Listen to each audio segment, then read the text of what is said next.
of people around Capitol Square leading up to a rally planned for this coming Monday. I believe wholeheartedly in the constitutional right of citizens to come to their state representatives and make their views known. I also believe in the right to debate and the right to assemble. And I believe in the right to bear arms. But what we have seen and heard in recent weeks has the potential to go far beyond these constitutionally protected rights. We're seeing threats of violence. We're seeing threats of armed confrontation and assault on our capital. For years, Virginia citizens who want to speak up in defense of gun rights have peacefully assembled here at our Capitol. In fact, many of them did so this past Monday.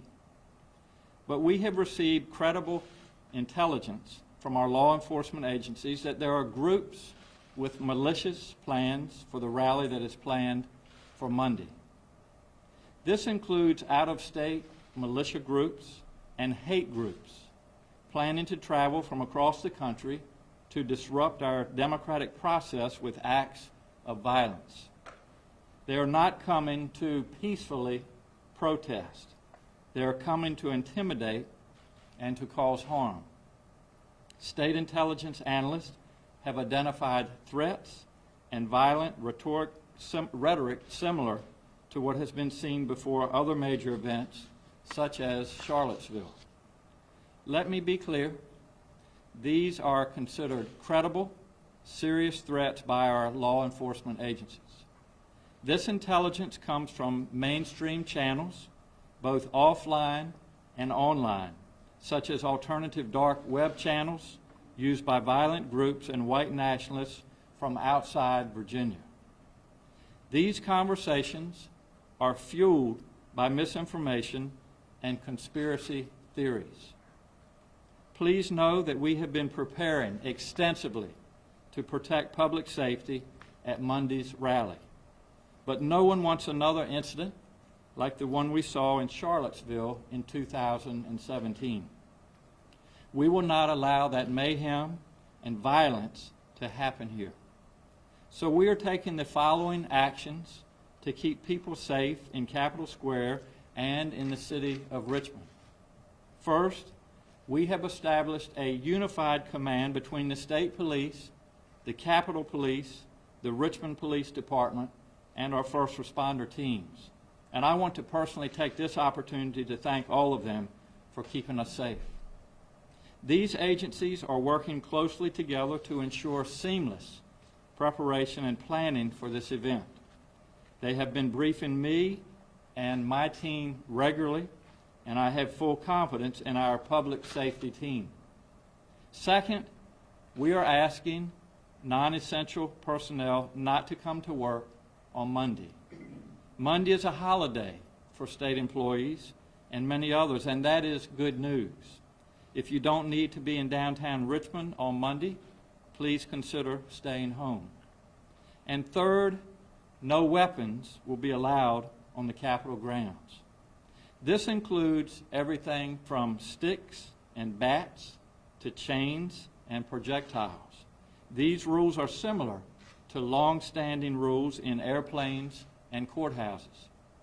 This list also includes firearms.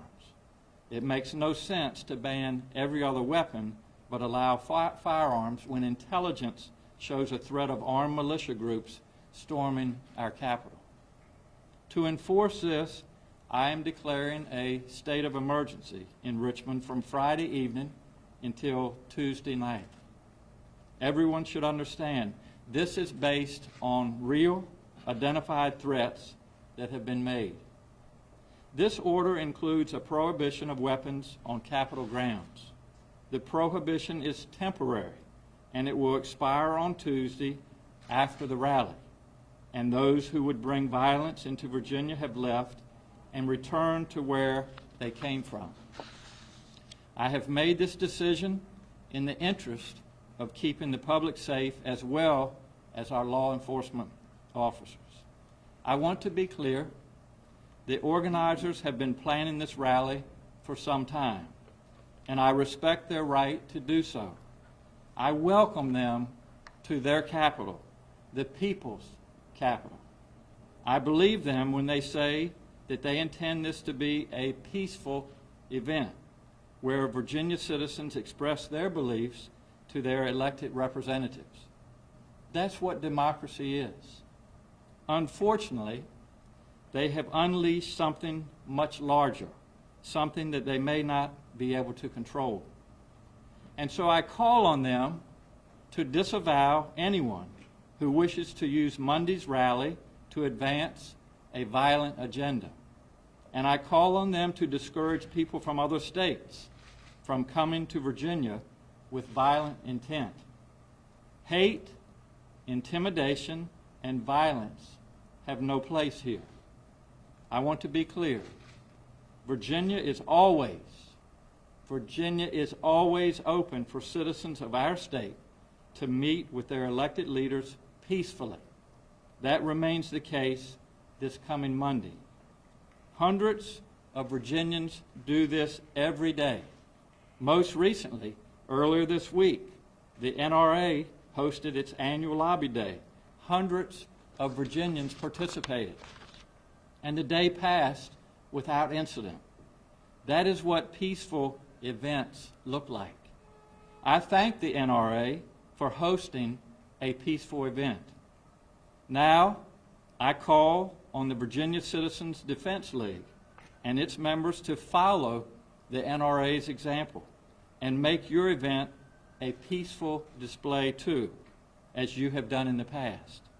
Please do not dishonor Virginia or your cause. As we have planned our response to these events, I want to thank Richmond Mayor LeVar Stoney for his cooperation in working with us. While the Capitol is the seat of Virginia's government, it is also in the middle of a busy city. I know that Mayor Stoney also wants to keep our citizens safe from potential harm. So, in the following order, I will ask Mayor Stoney to speak, and then Colonel Settle from the Virginia State Police, Colonel Pike from the Capitol Police, and Chief Smith from the Richmond City Police. They will review the plans for you. As the news media, you have the critical ability to help inform the public about these safety measures, and I thank you. Mayor Stoney. Thank you, Governor, and good afternoon, everyone. As the home of the state capitol, the city of Richmond is well-versed in Lobby Day and probably hosts more events and demonstrations than any locality in the Commonwealth of Virginia. We pride ourselves on being a welcoming city, and committed to protecting the rights of all who live, work, and visit our great city. And we are a city that views public safety, the protection of lives and property, as our #1 priority. That is why we stand prepared, unified, and ready to support and assist the Capitol Police, the State Police, for Monday's annual event. City law enforcement officials have been coordinating and collaborating for weeks with our state partners in planning and preparation to ensure a peaceful gathering in and around the Capitol. Our approach Monday will be the same as with any demonstration. We will ensure the right to assembly and speech and prioritize the protection of life and property. Petitioning your government, exercising your rights, is fundamentally American thing to do. It is what makes our country great, and it is why I'm proud to be an American. In fact, I hope it is not lost on anyone that the person we celebrate on Monday in the holiday, the Reverend Dr. Martin Luther King, Jr., gave his life in the nonviolent pursuit of equal rights for all Americans. So let me be clear.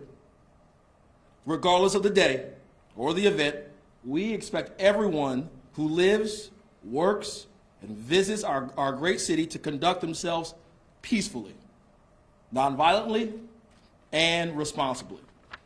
This means that violations of the law will not be tolerated. I repeat, violations of the law will not be tolerated.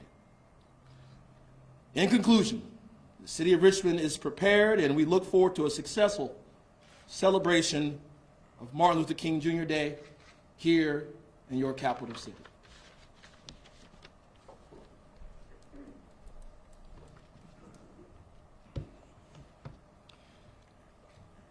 Thank you, Governor, Mayor, and good afternoon. I'm Colonel Gary Settle, Superintendent of the Virginia State Police, and I stand before you here today as a member of a collective decision-making body of public safety and law enforcement leaders engaged in planning and preparation for this year's Lobby Day on January the 20th. Our responsibility as a unified command is to assess and deploy the operational tactics and resources to maintain the security of Virginia's capital, Richmond city streets, the protection of lives and property, crowd management, maintaining civil order, and emergency response if necessary. Our public safety mission is to maintain the peace and uphold the law so that Virginians can have their say and rally at their capital on Monday in a safe and secure environment. Lobby Day is just that, a day for Virginians to respectfully engage their legislators on a multitude of issues. Our agencies have been working side by side to plan, prepare, and deploy resources necessary to balance the safety and the expectations of public, to balance city residents' expectations, those who work in the city and around the city, state employees, visitors, elected officials, and our governmental leaders. There is credible intelligence to substantiate that a substantial crowd size will be here in Richmond, and their public and officer safety concerns as well. The culmination of that intel and the potential threats associated with this particular event do cause us concern as a unified command and has heightened our awareness and has caused us to prepare in the manner that you'll hear in just a few minutes from Chief Pike and Chief Smith. Thus, the Virginia State Police will have a significant presence in and around the Capitol Square on Monday in support of the Virginia Division of Capitol Police and the City of Richmond Police. Violence will not be tolerated, and if that is your group or your intention on Monday, then you're not welcome. Protocols, prohibitions, and additional information and updates associated with Lobby Day will be made available to the public via our Unified Command Joint Information social media sites on Facebook and Twitter at VA Capitol 2020. We encourage anyone who is planning to come to Capitol Square on the 20th to come prepared for the weather. Come prepared to have to walk and stand, possibly for extended periods of time. Come prepared for a large crowd. We're talking several thousands of people. Come prepared as the availability of food and restroom facilities are limited in the immediate area of the Capitol Square. Come prepared for a large police presence in the best interests of public safety. Come prepared to uphold the dignity of Virginia's public legislative proceedings in a peaceful, civilized, nonviolent, and safe environment. Thank you, and I would like to introduce the Capitol Police Chief, Colonel Steve Pike.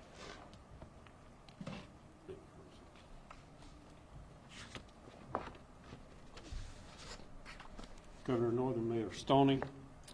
Good afternoon. I'm Colonel Steve Pike, Chief of the Capitol Police, and it's not only my duty to oversee the protection of Capitol Square, it is my honor. I don't take lightly the privilege of being able to come to work each day at the property that is a National Historic Landmark. I am humbled each time I walk in the doors of the Capitol building itself, designed by Thomas Jefferson and housing the oldest elected legislative body in North America. The vision of Capitol Police is now in its 5th century of existence and has seen many, many changes over the centuries in the way we govern and in the way law enforcement protects that sacred process. Those changes have accelerated in recent years, and we have worked hard with our law enforcement partners to provide progressive answers to meet those challenges. I want to thank Colonel Settle of the Virginia State Police and Chief Smith of the Richmond Police Department, who have been invaluable partners to the Capitol Police in the past, and they continue to do so today. Our agencies have established a unified command, spending countless hours working with our regional public safety partners with a deliberate desire to ensure the safe outcome for the Capitol Square, our legislators, and the visitors to these historic grounds. A few points I want to mention about visiting the Capitol starting Friday with the emergency declaration. So starting Friday at 5 p.m., Capitol Square closes and will reopen at 7 a.m. daily through the weekend. The 2 weekend access points will be the northeast pedestrian gate near the Patrick Henry Building and the other pedestrian gate located closest to the pedestrian plaza entrance at 10th and Bank Streets. The gate at 9th and Great Streets will be the only one available for pedestrian traffic Monday for the permitted event. Those attending will be required to proceed through a security access point on Monday at 9th and Gray Street, which we call North Drive, into Capitol Square. Please be careful when you get into the Capitol Square, as you may see temporary fencing and other security measures that will be in place. If on Monday you plan to visit your legislators for lobbying purposes, we ask that you be patient and expect lines at our access points at the Pocahontas Building. I'd like to also reiterate, don't forget about the Facebook and Twitter accounts under the name of Virginia Capitol 2020 as the official distribution points for the media information. And finally, those coming to the Capitol can sign up for a free text and email alerts through weather, traffic, and critical incidents through the Virginia State Capitol Alert Network, or VSCAN. You can find the VSCAN link at the top of the Capitol Police website page, homepage, at dcp.virginia.gov. And I will turn the podium over to Chief Smith. Mr. Governor, Mr. Mayor, Secretary. Good afternoon. I'm William Smith. I'm the Chief of Police for the City of Richmond. And I think you've heard very clearly that we stand as a unified front with our public safety partners.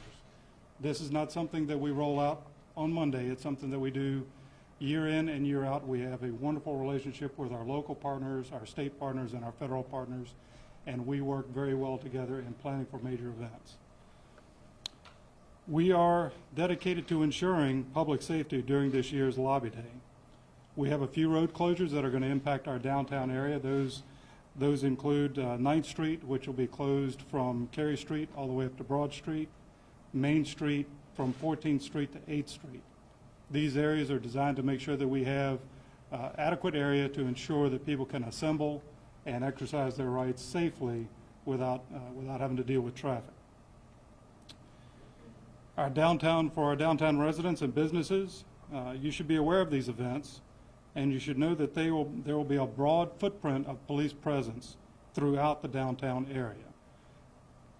I'd like to emphasize a few points from the mayor. Our number one priority is public safety, and that means everyone who lives, works, and visits Richmond. We expect persons visiting to be respectful of others, their viewpoints, and to express their views peacefully. We stand ready and will take immediate action should persons choose otherwise.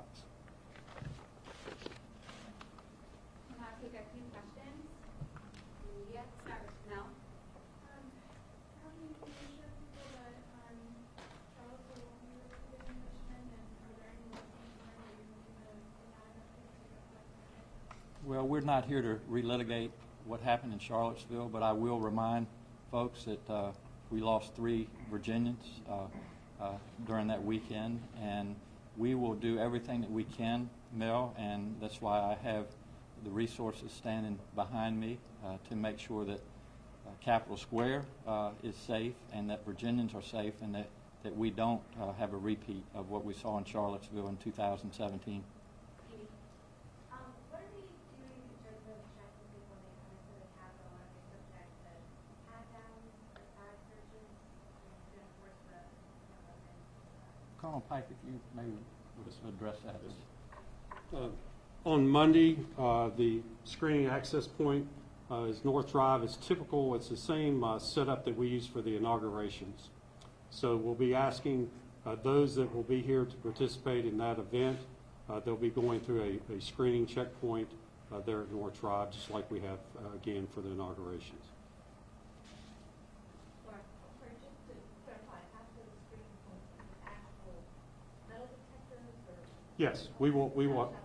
Yes, we will have magnetometers set up, and we will be enforcing the prohibition, the list of items there as well. Right. And to be clear, all weapons banned on Capitol grounds. Currently, the policy is in the Capitol building and Pocahontas, it's all guns. Will all weapons also count towards those buildings? That would just be the grounds. And if somebody tries to go through screening and is found with a weapon, what will happen to that person and the weapon, and what by some chance they get on the ground past screening, carrying the weapon, what might happen to that individual?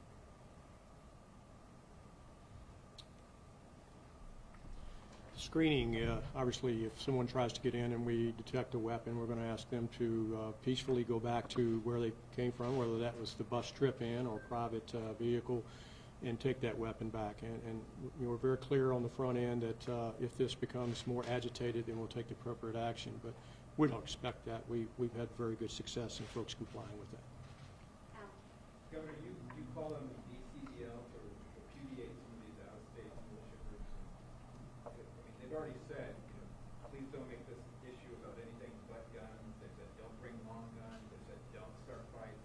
What more do you want them to do in terms of repudiating? Yeah, I would just say continue to reiterate what they've been saying and remind these groups, especially militia-type groups from other states, to comply with their direction. Do you have a sense of crowd size, and is there going to be an effort to separate protesters from counter-protesters if things? Well, the crowd size, it's always difficult to determine exactly, but certainly in the thousands. And we have made arrangements to have these individuals be able to carry out what we hope will be a peaceful rally. Got time for a few more in the back? About these threats that you've heard, about how many threats have there been, and are there specific group names that they came from? I certainly am not going to address the specific threats. Some of these have actually been written by or about Greg from the Washington Post did, but threats like storming our Capitol is one specifically. Weaponizing drones over our Capitol Square is another. There have been individuals on Capitol Square that have had surveillance operations looking at our entry and exit points. I would just reiterate that these are legitimate. They are real threats, and we are taking them seriously. And the reason that I'm doing what I'm doing is to keep Capitol Square safe and keep our Virginians safe. Got Is time there for going to one be a more? drone ban then for that case for the area? That will be determined. Is there a concern with one entrance pushing the crowds and potentially violence out into the city streets? Obviously, there are a lot of concerns. And again, I'm working with very professional people. I'm going by their recommendations on how to best handle the crowds and at the end of the day, how to keep Capitol Square, how to keep our surrounding streets, and how to keep Virginians safe. Laura, last question.